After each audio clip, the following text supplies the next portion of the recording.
Di ujung sebuah gang sempit yang jarang terjamah cahaya matahari, berdiri sebuah warteg kecil bernama Warteg Pak Ihsan. Dari luar, tempat itu tampak biasa saja, seperti kebanyakan warung makan murah yang memenuhi jalanan kota. Namun, ada sesuatu yang membuatnya berbeda dari warteg lainnya, sesuatu yang membuat orang rela berjalan jauh, menembus kegelapan gang hanya untuk mencicipi masakannya. Warteg itu memiliki reputasi yang nyaris mistis. Masakannya dianggap luar biasa, tak tertandingi oleh tempat makan lain. Setiap pelanggan yang datang selalu kembali, bahkan menjadi pelanggan setia. Namun, ada bisik-bisik aneh yang beredar di antara warga sekitar. Beberapa orang mengatakan, mereka mendengar suara tangisan dari dapur warteg di malam hari. Yang lain bersumpah melihat sosok pocong di balik tirai dapur ketika warteg sudah tutup. Seorang mahasiswa yang tinggal di kos dekat gang itu, Rendra Harimuti, awalnya tidak percaya. Baginya, cerita-cerita seperti itu hanyalah bumbu untuk membuat warteg terlihat lebih eksotis. Ia mendengar teman-temannya membicarakan kelezatan masakan Pak Ihsan, dan rasa penasarannya tumbuh. Pada suatu malam, Rendra memutuskan untuk mencobanya sendiri. Warteg itu ramai seperti pasar malam. Orang-orang makan dengan lahap, beberapa bahkan terlihat seperti tak sadar dengan lingkungan sekitar. Rendra menemukan tempat duduk di sudut ruangan. Ia memesan nasi rendang, dan begitu suapan pertama menyentuh lidahnya, ia langsung mengerti mengapa orang-orang ketagihan. Rasanya begitu kaya, begitu sempurna, seolah ada rahasia tersembunyi di setiap bumbunya. Namun, rasa puas itu segera tergantikan oleh perasaan ganjil. Dari arah dapur, Rendra mendengar suara pelan, hampir tak terdengar di tengah hiruk-pikuk pelanggan. Suara itu seperti tangisan, lemah dan penuh kesedihan. Ia mencoba mengabaikannya, tetapi rasa dingin merayap di punggungnya. Saat ia melirik ke arah dapur, ia melihat sesuatu yang membuat napasnya tertahan. Di balik tirai dapur yang berkibar pelan, ada sepasang mata kosong yang menatapnya. Malam itu, Rendra pulang dengan perut kenyang tetapi hati gelisah. Ia berusaha meyakinkan dirinya bahwa apa yang dilihatnya hanyalah bayangan. Namun, perasaan itu terus menghantuinya. Suara tangisan samar dari dapur terngiang di telinganya, bahkan saat ia sudah berada di kamar kosnya.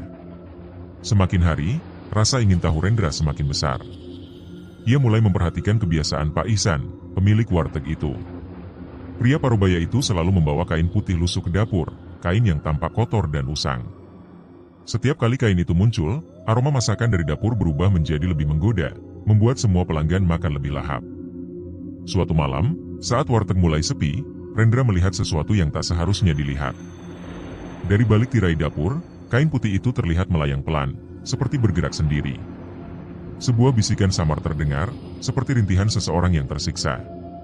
Rendra ingin berpikir bahwa itu hanya halusinasi, tetapi tatapan kosong mata dari balik tirai masih membekas dalam ingatannya. Apa yang terjadi di balik dapur itu? Apa rahasia di balik kelezatan masakan Pak Ihsan? Semakin Rendra mencoba mencari jawaban, semakin ia terjerat dalam misteri yang menyeramkan. Di satu sisi, ada perasaan takut yang terus menghantuinya. Namun, di sisi lain, rasa ketagihan pada masakan warteg itu perlahan menguasai dirinya. Di luar sana, warteg itu tetap ramai. Pelanggan datang silih berganti, memadati tempat itu tanpa tahu bahwa kelezatan yang mereka rasakan mungkin berasal dari sesuatu yang jauh lebih gelap dan mengerikan. Rendra tahu, ada sesuatu yang salah di warteg Pak Ihsan. Tapi ia juga tahu, begitu ia membuka pintu rahasia itu, mungkin tidak akan ada jalan untuk kembali. Malam ini, Rendra memutuskan untuk menyusup ke dalam dapur warteg Pak Ihsan. Dan malam ini, ia akan mengetahui beberapa rahasia lebih baik tetap terkubur, bersama kain kafan yang berbisik di balik tirai. Sebelum video cerita horor ini berlanjut, ada baiknya para penonton untuk memberikan subscribe, like dan menyebarkan video ini, sehingga memotivasi kami untuk membuat cerita video yang lebih menyeramkan, menakutkan, menarik, dan memberikan pesan-pesan positif dalam berkehidupan. Selain itu, tidak lupa menyalakan gambar lonceng agar Anda menjadi penonton pertama yang mengetahui saat kami upload cerita horor terbaru, yang akan menguji keberanian Anda untuk mendengarkan dan menonton video ini sendirian. Dan, selamat menonton. Sebagai anak kos dengan anggaran terbatas, Rendra Harimuti terbiasa makan di tempat yang sederhana. Temannya, Ardi, sering menceritakan tentang sebuah warteg legendaris, Warteg Pak Ihsan, yang berada di ujung gang sempit dekat tempat kosnya. Konon, Masakan di sana begitu lezat hingga membuat pelanggan ketagihan. Cerita ini membangkitkan rasa penasaran Rendra. Malam itu, dengan langkah mantap, ia memutuskan mencoba sendiri warteg tersebut. Gang menuju warteg itu tidak seperti yang Rendra bayangkan. Jalanannya gelap, dengan hanya 1 atau 2 lampu temaram yang berkedip. Suasana di sekitar penuh dengan keheningan yang mencekam, hanya diselingi oleh suara gemerisik daun yang tertiup angin. Bangunan di sepanjang gang terlihat tua, dindingnya retak, dan beberapa atapnya hampir ambruk. Rendra menelan ludah, berusaha mengabaikan perasaan tidak nyaman yang mulai merayapi pikirannya. Ketika sampai di ujung gang, Rendra melihat warteg itu. Tidak seperti warteg pada umumnya, bangunan ini memiliki aura aneh.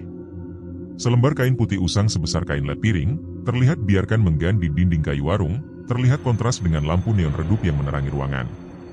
Aroma masakan yang menggoda membanjiri indera penciumannya, namun ada sesuatu yang terasa tidak wajar.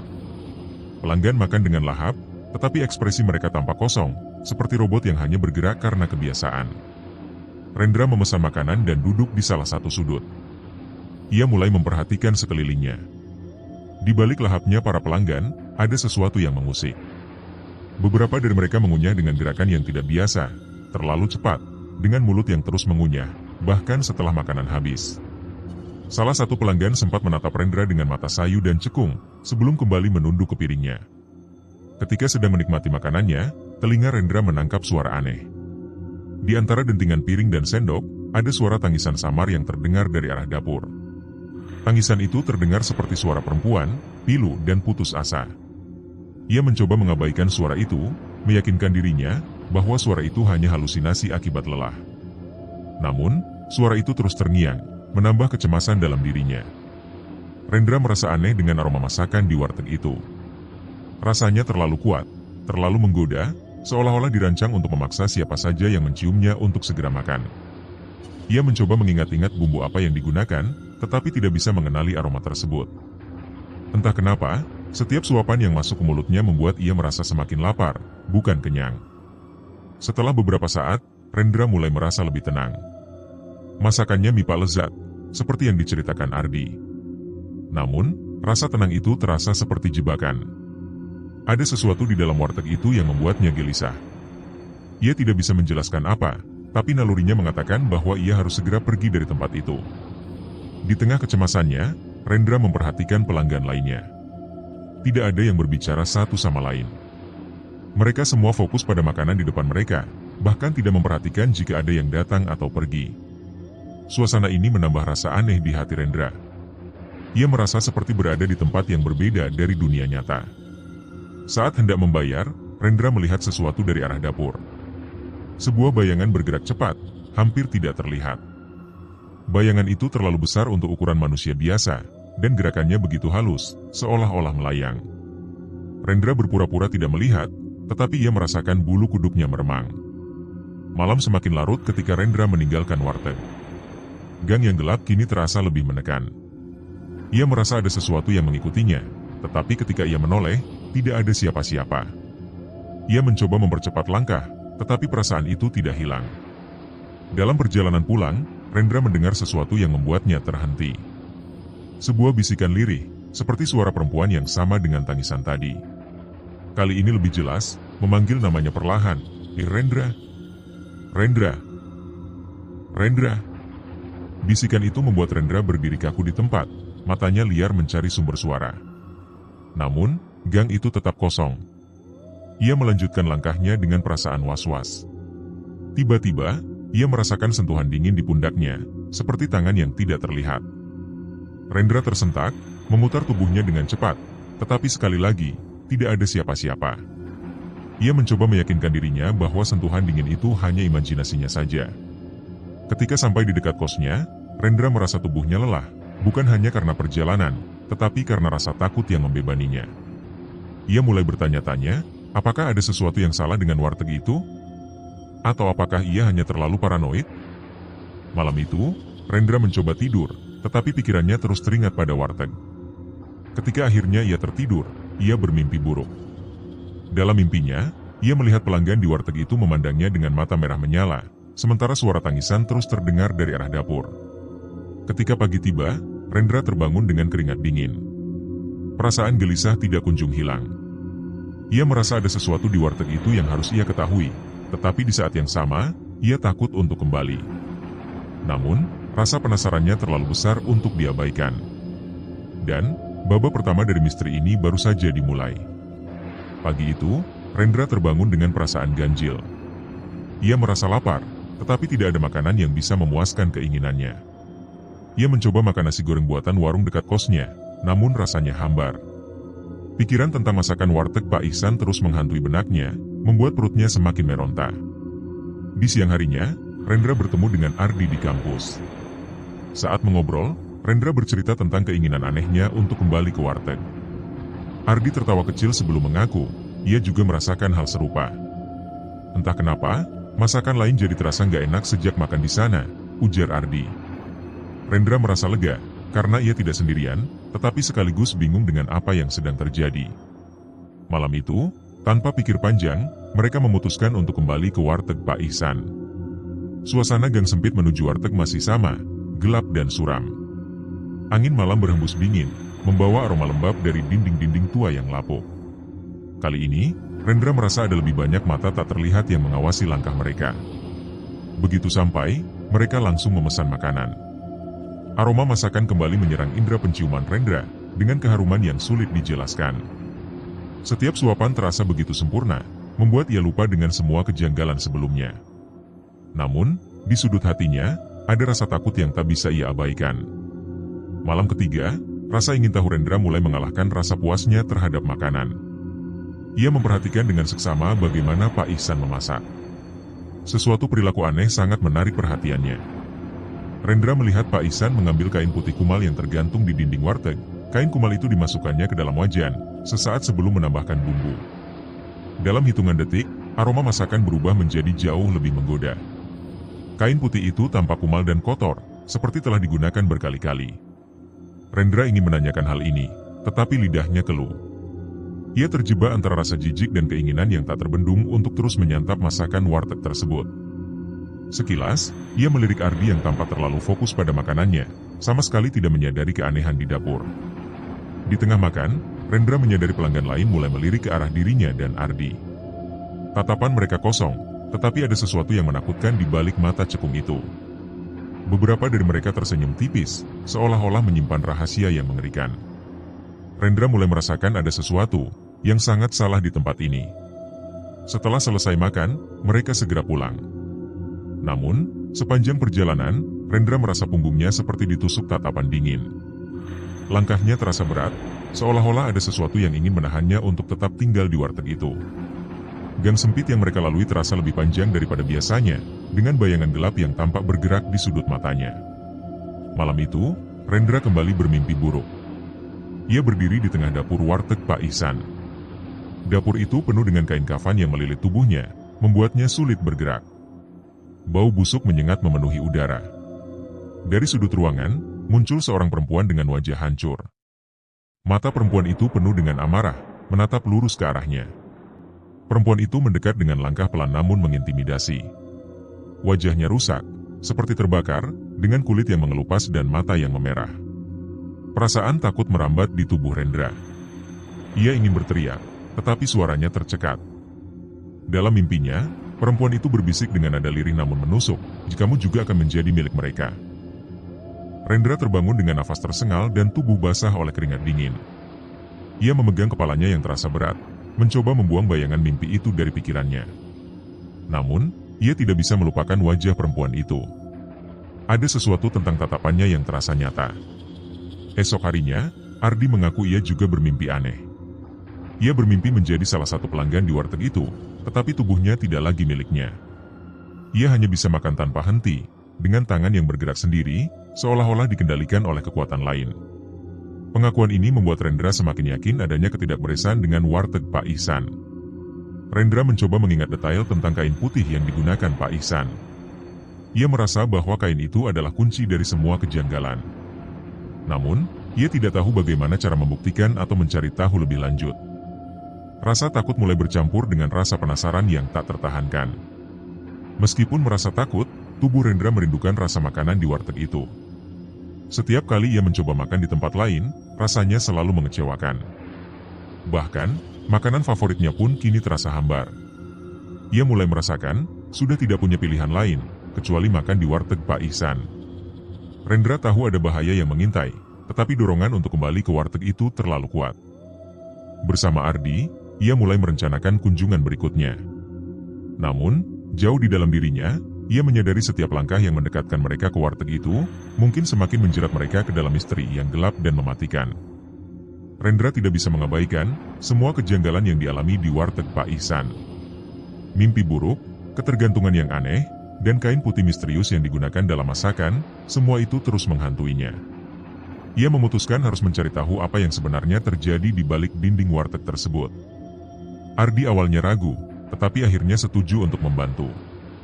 Langkah pertama Rendra adalah bertanya kepada tetangga sekitar tentang Pak Ihsan. Mereka mengetuk pintu rumah-rumah di sekitar gang, dan sebagian besar warga terlihat enggan berbicara tentang warteg itu. Beberapa bahkan langsung menutup pintu begitu mendengar namanya. Namun, seorang ibu tua bernama Mbah Surti akhirnya bersedia berbicara. Menurut Mbah Surti, warteg Pak Ihsan dulunya tidak seperti sekarang. Beberapa bulan yang lalu, warteg itu hampir bangkrut akibat tidak ada pelanggan. Namun, secara ajaib, warteg itu tiba-tiba ramai dan masakannya menjadi terkenal. Ia juga mengungkap bahwa Pak Ihsan pernah memiliki istri yang meninggal dengan cara tragis, tetapi ia tidak tahu detailnya. Informasi lain yang diberikan Mbah Surti itu, tapalak lagi langsung membuat bulu kuduk Rendra berdiri.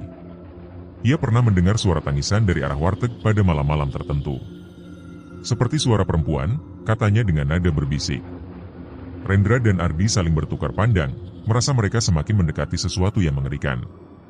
Dengan informasi tersebut, Rendra dan Ardi memutuskan untuk menyusup ke dapur warteg setelah tutup.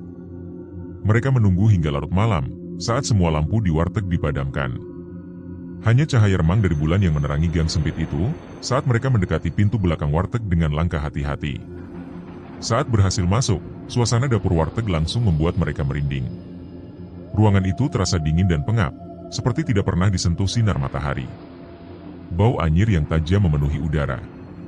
Peralatan dapur berserakan di mana-mana, dengan noda-noda gelap yang tidak bisa dikenali. Di sudut dapur, mereka menemukan sesuatu yang tidak seharusnya ada di tempat seperti itu, sebuah altar kecil.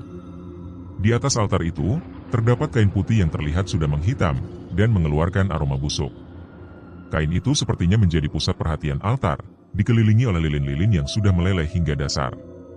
Ketika Rendra mendekati altar, kain putih itu tiba-tiba mulai bergetar, seperti digerakkan oleh sesuatu yang tak terlihat. Getaran itu semakin kuat, dan udara di sekeliling mereka terasa semakin dingin. Ardi mundur beberapa langkah, wajahnya pucat pasi, tetapi Rendra tidak bisa melepaskan pandangannya dari kain itu. Suara tangisan lirih yang pernah mereka dengar di warteg ini terdengar lebih jelas. Suara itu seperti berasal langsung dari kain putih tersebut, penuh dengan kesedihan dan kemarahan yang tidak manusiawi. Rendra merasa lututnya melemas, tetapi ia tetap berusaha mendekat untuk melihat lebih jelas. Dari balik altar, bayangan gelap perlahan muncul, membentuk sosok perempuan dengan wajah yang sulit dikenali. Sosok itu seperti terbuat dari asap hitam, tetapi matanya menyala merah dengan intensitas yang membuat Rendra dan Ardi langsung mundur ketakutan. Suara tangisan berubah menjadi jeritan melengking. Jeritan itu memenuhi ruangan, membuat mereka berdua tersentak dan segera melarikan diri. Mereka berlari keluar dari dapur, mendorong pintu belakang hingga terbuka lebar. Nafas mereka memburu, dan langkah kaki mereka bergema di gang yang sunyi. Tidak ada yang berani menoleh ke belakang. Saat mereka sampai di kos, Rendra dan Ardi mencoba menenangkan diri. Namun, bayangan sosok perempuan itu terus menghantui pikiran mereka. Kain putih bergetar dan suara tangisan yang tidak wajar terasa begitu nyata. Mereka mulai merasa bahwa pengalaman ini bukan hanya sekadar kebetulan. Rendra menyadari bahwa kain putih di altar adalah kunci dari segala hal yang terjadi di warteg itu. Mungkinkah kain itu memiliki hubungan dengan istri Pak Ihsan yang meninggal secara tragis? Atau, mungkinkah kain itu adalah bagian dari ritual gelap yang dilakukan untuk membuat warteg itu sukses? Meskipun mereka berhasil melarikan diri, Rendra merasa bersalah karena meninggalkan altar itu begitu saja. Ia merasa seolah-olah kain tersebut kini memiliki kendali atas hidupnya. Setiap kali menutup mata, ia bisa mendengar tangisan dan merasakan dinginnya ruangan dapur. Rendra dan Ardi tahu, mereka telah membuka pintu menuju sesuatu yang jauh lebih gelap dan berbahaya. Mereka tidak tahu apa yang akan terjadi selanjutnya, tetapi satu hal yang pasti, teror yang mereka alami baru saja dimulai. Malam pertama setelah menyusup ke warteg itu, Rendra merasa ada sesuatu yang mengawasi di kamarnya. Saat ia hendak tidur, matanya menangkap bayangan samar di sudut ruangan. Sosok perempuan dengan kain putih itu melayang pelan, wajahnya tertutup rambut panjang yang kusut. Rendra tertegun, tidak bisa bergerak atau berteriak. Bayangan itu tidak bergerak, tetapi tatapannya yang tak terlihat terasa menusuk hingga ke tulang. Rendra mencoba meyakinkan dirinya bahwa itu hanya imajinasinya, tetapi ia tidak berani memejamkan mata. Sepanjang malam, ia duduk di tempat tidur, tubuhnya kaku sementara bayangan itu perlahan memudar bersama sinar matahari pertama. Di sisi lain, Ardi mulai mengalami mimpi buruk setiap malam. Ia bermimpi tubuhnya dililit kain kafan yang terus menjerat, semakin kencang hingga membuatnya sulit bernapas. Dalam mimpinya, ia mendengar suara tawa perempuan yang menggema, seakan mengejeknya. Ardi selalu terbangun dengan napas terengah-engah, seolah-olah mimpi itu benar-benar terjadi. Beberapa hari berlalu, dan Ardi mulai menunjukkan tanda-tanda yang mengkhawatirkan. Tubuhnya terlihat semakin kurus, kulitnya pucat, dan ia sering merasa lemas. Makan makanan biasa tidak membuatnya merasa lebih baik. Bahkan, minuman kesukaannya kini terasa hambar. Rasanya seperti ada yang hilang, dikeluhnya kepada Rendra. Di tengah kebingungan mereka, Rendra menerima pesan dari nomor tak dikenal, tepat tengah malam. Pesan itu hanya berisi satu kalimat yang membuat darahnya membeku. Jika kembali, atau nyawamu jadi gantinya. Rendra mencoba menghapusnya, tetapi pesan itu terus muncul kembali di ponselnya. Setelah pesan itu, hal-hal aneh mulai terjadi di sekitar mereka. Barang-barang di kos Rendra sering berpindah tempat dengan sendirinya. Ardi mendengar suara langkah kaki di luar jendela kamarnya, meskipun ia tinggal di lantai 2. Ketakutan mereka semakin memuncak, saat keduanya mulai mendengar suara tangisan dari lorong kos pada setiap malam. Meski ketakutan, rasa ketagihan terhadap masakan di warteg itu mulai menyerang mereka. Rendra sering mendapati dirinya merindukan aroma masakan yang menggoda, sementara Ardi mengaku bermimpi tentang nasi hangat dan lauk di warteg itu. Namun, mereka tahu jika kembali ke warteg Pak Ihsan hanya akan memperburuk keadaan. Dalam keputusasaan, Rendra memutuskan untuk mencari tahu lebih lanjut tentang istri Pak Ihsan. Ia kembali menemui Mbah Surti yang pernah memberikan informasi sebelumnya. Kali ini, Mbah Surti berbicara lebih terbuka. Istrinya meninggal tidak wajar. Ada yang bilang, 7 hari setelah pemakaman, kain kafan yang dipakai untuk membungkus jenazah istrinya tidak pernah ditemukan, ungkapnya. Cerita itu membuat Rendra semakin yakin bahwa kain putih yang digunakan di dapur warteg memiliki hubungan langsung dengan istri Pak Ihsan.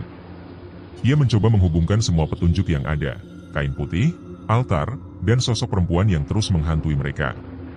Semuanya mengarah pada satu hal, kutukan penglaris usaha. Sementara itu, kondisi Ardi semakin memburuk. Ia tidak hanya terlihat lemas, tetapi juga mulai berhalusinasi.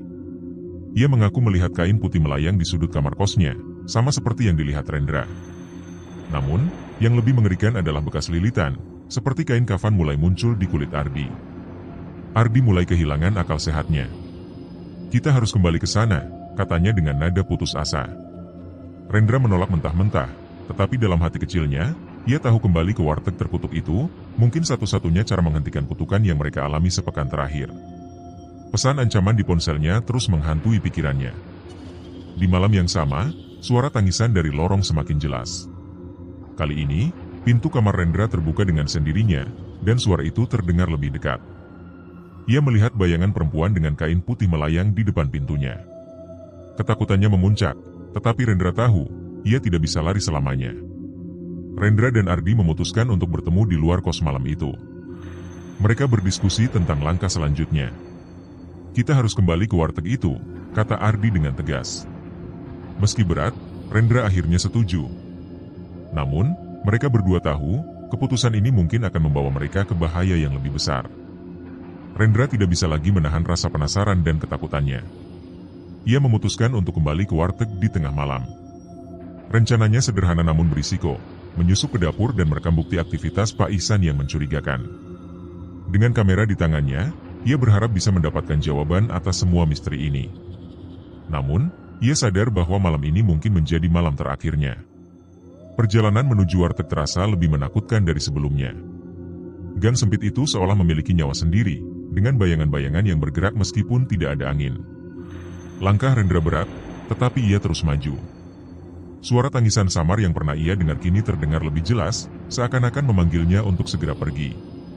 Ketika sampai di depan warteg, suasana di sekitarnya begitu sunyi hingga terdengar suara detak jantungnya sendiri.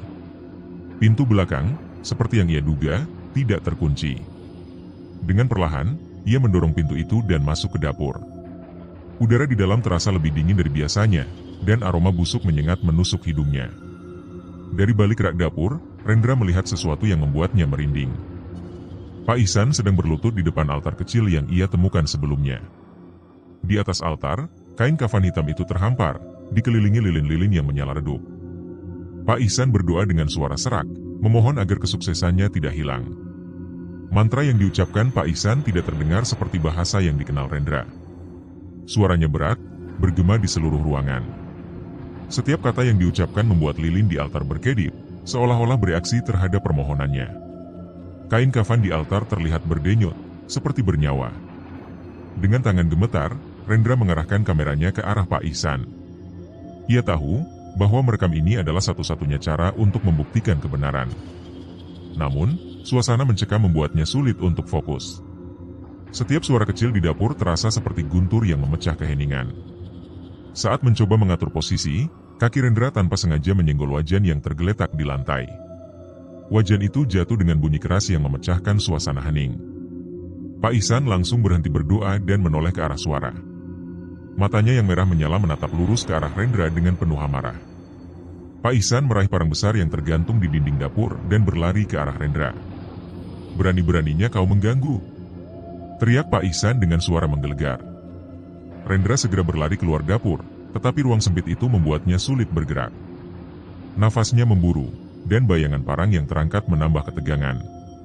Tepat ketika Rendra hampir terpojok, sesuatu yang aneh terjadi. Kain kafan di altar mulai bergerak sendiri. Kain itu melayang di udara, berputar-putar seperti badai kecil. Udara di sekitar mereka tiba-tiba menjadi berat, dan suara tangisan perempuan menggema di seluruh dapur. Dari dalam kain kafan, muncul sosok perempuan yang selama ini menghantui Rendra. Wajahnya hancur, dengan kulit yang terkelupas dan mata kosong yang bersinar merah. Ia menjerit dengan suara melengking yang membuat telinga Rendra berdengung. Pak Ihsan terpaku di tempat, tidak mampu bergerak. Sosok perempuan itu melayang mendekati Pak Ihsan, yang kini terlihat ketakutan. "Kau telah melanggar janjimu," suara perempuan itu bergema dengan nada yang dingin. Dengan gerakan cepat, ia meraih Pak Ihsan dan menyeretnya ke altar. Lilin di sekeliling altar padam, meninggalkan ruangan dalam kegelapan total. Rendra hanya bisa mendengar suara jeritan Pak Ihsan, yang menghilang perlahan di tengah gelap. Bau busuk semakin kuat, membuat Rendra merasa mual. Ia mencoba mencari jalan keluar, tetapi ruang dapur terasa seperti berubah bentuk, menjadi lebih besar dan labirin. Dengan sisa keberaniannya, Rendra berlari ke arah pintu belakang. Kegelapan seolah-olah mencoba meraih tubuhnya, tetapi ia berhasil keluar tepat sebelum pintu tertutup dengan sendirinya. Di luar, udara dingin malam terasa seperti berkah. Rendra terus berlari tanpa menoleh ke belakang. Ketika akhirnya sampai di kos, tubuh Rendra gemetar hebat. Ia tahu bahwa apa yang ia alami di dapur warteg bukanlah mimpi atau halusinasi. Kamera yang ia bawa kini terasa seperti bom waktu. Ia ingin memeriksa rekamannya, tetapi terlalu takut untuk melihat apa yang mungkin tertangkap. Malam itu, Rendra mendengar suara pelan di dalam kamarnya, seperti bisikan dari sudut gelap. "Kau tidak seharusnya tahu," suara itu berkata. Dengan rasa takut yang tak terhingga, Rendra menyadari meskipun Pak Ihsan telah diseret ke dalam kegelapan, kutukan dari warteg itu belum berakhir. Ia baru saja menjadi bagian dari lingkaran terlarang yang lebih besar. Pagi itu, gang sempit tempat warteg Pak Ihsan berada tampak berbeda. Pintu warteg yang biasanya terbuka kini tertutup rapat, tanpa tanda-tanda kehidupan. Tidak ada aroma masakan atau suara hiruk-pikuk pelanggan. Warga sekitar penasaran, tetapi tidak ada seorang pun yang berani mendekat.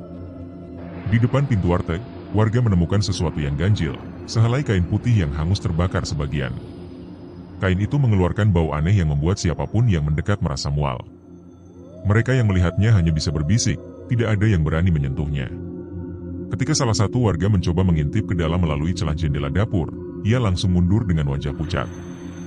Dapur itu berantakan, penuh dengan noda darah yang telah mengering di lantai dan dinding. Pemandangan itu cukup untuk membuat warga sepakat bahwa warteg itu kini telah menjadi tempat terlarang. Pak Ihsan tidak terlihat sejak malam sebelumnya. Tidak ada yang tahu kemana ia pergi. Beberapa warga menduga ia melarikan diri, tetapi yang lain percaya bahwa ia telah diambil oleh sesuatu yang mengerikan. Spekulasi itu menyebar seperti api, menambah ketakutan yang sudah mencekam gang tersebut. Sementara itu, Rendra dan Ardi mencoba melanjutkan hidup mereka. Namun, kutukan dari warteg itu tidak melepaskan mereka. Setiap malam, Rendra mendengar suara tangisan dari sudut kamarnya. Tangisan itu terdengar jelas, seolah-olah ada seseorang yang duduk di sana, menangisi sesuatu yang tidak bisa ia pahami. Ardi pun tidak luput dari teror. Dalam tidurnya, ia terus bermimpi tentang kain kafan yang melilit tubuhnya. Kali ini, kain itu terasa lebih nyata, seperti menekan paru-parunya hingga ia terbangun dengan napas terengah-engah. Ia mulai takut untuk tidur, tetapi kelelahan akhirnya selalu menang. Selain suara dan mimpi buruk, Rendra juga mulai merasakan kehadiran yang tidak terlihat di sekitarnya. Barang-barang di kamarnya sering berpindah tempat, dan ia beberapa kali mendapati bayangan samar melintas di cermin.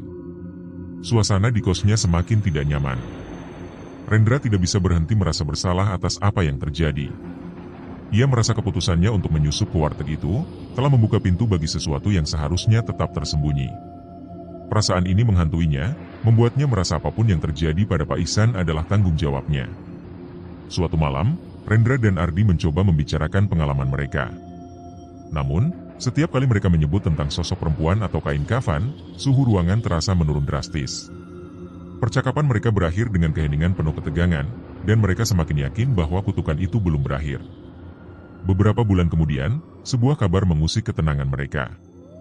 Di kota lain, sebuah warteg baru dibuka. Kabar tentang kelezatan masakannya menyebar dengan cepat, sama seperti yang terjadi dengan warteg Pak Ihsan. Namun, laporan tentang suara tangisan dari dapur mulai bermunculan. Rendra tidak bisa mengabaikan kemiripan cerita tersebut dengan warteg Pak Ihsan. Ia merasa ada hubungan antara keduanya, tetapi tidak tahu apa sebenarnya yang terjadi. Ia hanya bisa berharap kali ini tidak ada yang mengalami nasib seperti dirinya dan Ardi. Setiap berita tentang warteg baru itu membuat Ardi semakin takut. Ia merasa kutukan dari warteg Pak Ihsan tidak hanya menghantui mereka, tetapi juga menyebar ke tempat lain. Bagaimana kalau ini tidak akan pernah berakhir? Bisiknya pada Rendra dengan nada putus asa. Rendra mencoba memperingatkan salah satu temannya yang tinggal di dekat warteg baru itu untuk berhati-hati. Namun, peringatan itu dianggap sebagai lelucon. Temannya bahkan menantangnya untuk datang dan mencoba masakan di warteg tersebut. Rendra hanya bisa menggelengkan kepala, merasa tidak berdaya. Malam itu, suara tangisan di kamar Rendra menjadi lebih intens, diikuti oleh suara ketukan di pintu yang tidak berakhir. Ketika ia akhirnya membuka pintu, tidak ada siapapun di sana, hanya udara dingin yang menyambutnya. Ia menutup pintu dengan gemetar, merasa ini adalah peringatan terakhir. Rendra menyadari kutukan ini tidak hanya tentang warteg Pak Ihsan atau warteg baru yang dibuka. Ini adalah lingkaran gelap yang terus berulang, mengincar siapapun yang terlalu penasaran atau terlalu serakah. Dengan ketakutan yang masih menggantung, Rendra tahu teror ini belum benar-benar berakhir, baik bagi dirinya maupun orang lain. Beberapa bulan kemudian, di ujung jalan yang gelap dan sepi, hanya satu lampu jalan yang berkedip-kedip menerangi pemandangan samar seorang pria berdiri di depan bangunan kecil. Wajahnya kusut, dengan kerutan mendalam di dahi, seperti menanggung beban yang tidak terlihat oleh mata. Suara gesekan kursi kayu di dalam warteg terdengar pelan, mengiringi bayangan pria itu yang bergerak lambat, hampir seperti bayangan yang bukan miliknya.